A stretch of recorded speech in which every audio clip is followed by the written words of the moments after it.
దొంగనే దొంగనే దొంగ దొంగ అని అరిచినట్టు సెంట్రల్ యూనివర్సిటీ భూముల్ని కాపాడలేక 10 సంవత్సరాలు అధికారంలో ఉండి అడ్డగోలుగుల భూముల పందేరాన్ని నడిపి ఎవడికి పడితే వాడికి భూములు, ఎవడికి పడితే వాడికి రోడ్లు వేసుకునేందుకు అనుమతి ఇచ్చి సెంట్రల్ యూనివర్సిటీ భూములని పరాయి వ్యక్తులకు కట్టబడినటువంటి వాళ్ళు అధికారం పోయినాక ఇవాళ వచ్చి కొద్దిసేపటి క్రితం చూసినా నేను మీడియాతో సన్నాయి నొక్కులు నొక్కుతురు.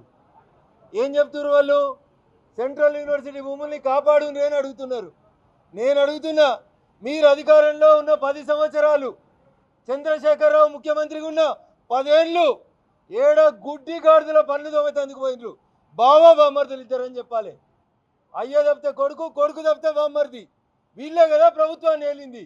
ఏం చేసిరు 10 ఏళ్ళు? ఎన్నో రాసిండు కలెక్టర్ ఉత్తరం. ఏం చూపించారు టీఆర్ఎస్ ఆఫీసులో? 2012లో అప్పటి కలెక్టర్ ఒక ఉత్తరం సీసీఎల్ఏకి రాసిండని చూపించారు. 2012లో సీసీఎల్ఏకి ఉత్తరం రాస్తే 2023 డిసెంబర్లో అధికారం కోల్పోయేదాకా ఎన్నడూ మీ ఉత్తరాల్ని మీరు సమీక్షించలేదు అనేది టీఆర్ఎస్ వాళ్ళు ఆలోచించుకోవాలి. ఈ ఆలోచన సన్నాయి నొక్కులు నొక్కుతారు. వాల్టా ఉండే, ఈ చట్టం ఉండే, ఫారెస్ట్ చట్టం ఉండే, ఇక మేము తెలంగాణ అసెంబ్లీలో తెలంగాణ ఫారెస్ట్ చట్టం చేసినామని చెప్తున్నారు పెద్ద మనుషులు. మరి తెలంగాణలో తెలంగాణ ఫారెస్ట్ యాక్ట్ చేసిన మీరు సెంట్రల్ యూనివర్సిటీలో టీఎన్జిఓ కాలనీకి 18 ఎకరాల భూమి తీసుకొని రోడేసిన రోజు ఈ బావ బామ్మర్దులు ఇద్దరు మంత్రులు ఉన్నారు. ఏం చేసిరు ఆ రోజు అనేది ఒకసారి ఆలోచించాలి. 2012లో అప్పటి రంగారెడ్డి జిల్లా కలెక్టర్ రాస్తే ఇవాళ దాకా 2023 మీరు దిగిపోయేదాకా మీరు భూమిని మార్చలే.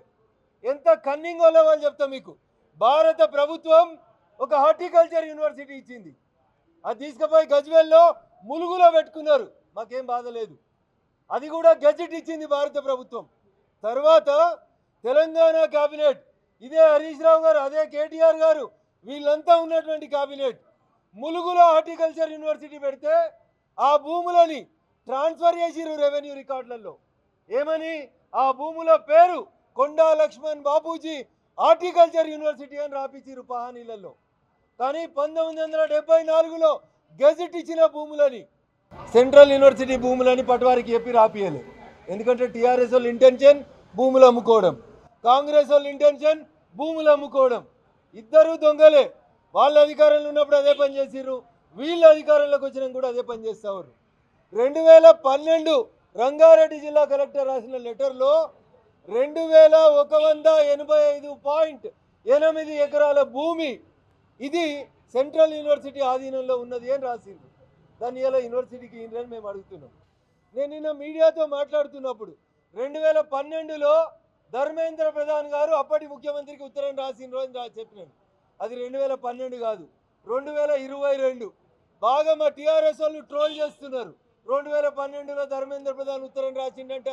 అయ్యా కేటీఆర్, ప్రైవేట్ ఏజెంట్లతోటి గిది కాదు, నీకు సంస్కారం ఉంటే నేను ధర్మేంద్ర ప్రధాన్ లెటర్ని ఇస్తున్నా మా మీడియా మిత్రులకి. ఇది కేంద్ర మంత్రి ధర్మేంద్ర ప్రధాన్ 2022లో జర కోన్కేసును బావ బామ్మర్దులు ఇద్దరు కూడా జర మంచిగా చూడుర్రి. మీ నాయనకి ఉత్తరం కేంద్ర ప్రభుత్వం హెచ్సియు భూముల్ని రక్షించమని 2022లో రాసింది. ఏం చేసిరు? 23 దాకా ఉన్నారు కదా, ఎందుకు భూమిని ఎలిమినేట్ చేయలేదు? TRS has no locus standi. ఇట్లా మాట్లాడితే రఘునందన్ కాంగ్రెస్కి సపోర్ట్ చేస్తున్నారని మాట్లాడతారు కొంతమంది ఫాల్తు నా కొడుకులు. అరే ఫాల్తు నా కొడుకులారా, ఈ భూములకి ధర్మేంద్ర ప్రధాన్ దగ్గరకు పోయి కంప్లైంట్ ఇచ్చినాం, మా ఎంపీలం ఇచ్చినాం. ఈ భూములను కాపాడమని భూపేందర్ యాదవ్ పర్యావరణ మంత్రి దగ్గరికి మేము పోయినాం. కాగితాలు పట్టుకొని వచ్చి మీడియా ముందుకు వచ్చి మేము కాపాడమంటున్నాం, మేము కాపాడుతున్నాం.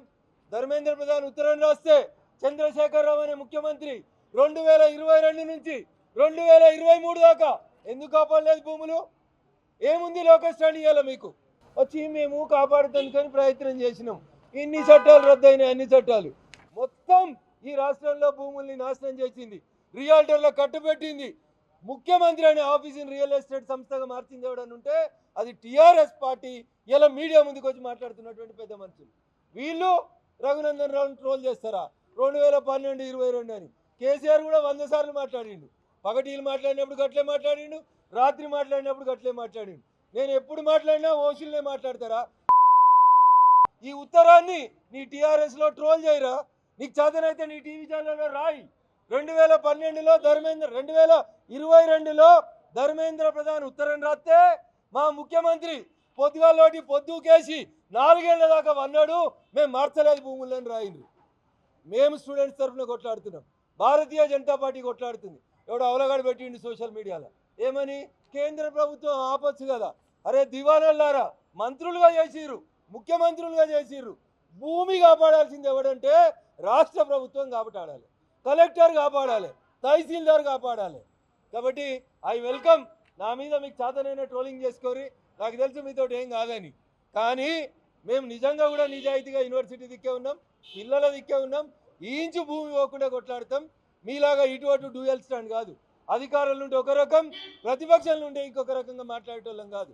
నేను ఎందుకు మాట్లాడుతున్నా ఇంత ఆవేశంగా అంటే, 2012లో అన్నాడు రఘునందన్ వకీల్ కదా అన్నాడు ఒకడు. అరే దివానా, నేను వకీల్నే, మీ లెక్క ఏల్ముద్రోని కాదు. ఐ నో ద లా, ఎట్లా ప్రజెంట్ చేయాలో కూడా తెలుసు నాకు. తెలియకపోతే నన్ను అడుగురు, చెప్తా కేసులు ఎట్లా వాదించాలని. మీరు పైసలు పెట్టుకొని వకీళ్ళని పెట్టుకోవాలి. నేను ఈ కాగితానికి రూపాయి టికెట్ అతికేస్తే వకాలత్ చేయొస్తుంది. మీరు అడుగుతురు కదా బీజేపీ భూముల్ని కాపాడాలని. బీజేపీ కాపాడుతుంది, సెంట్రల్ యూనివర్సిటీ దిక్కు బీజేపీ ఉంటుంది. మేము న్యాయం దిక్కున్నాం, విద్యార్థుల దిక్కున్నాం.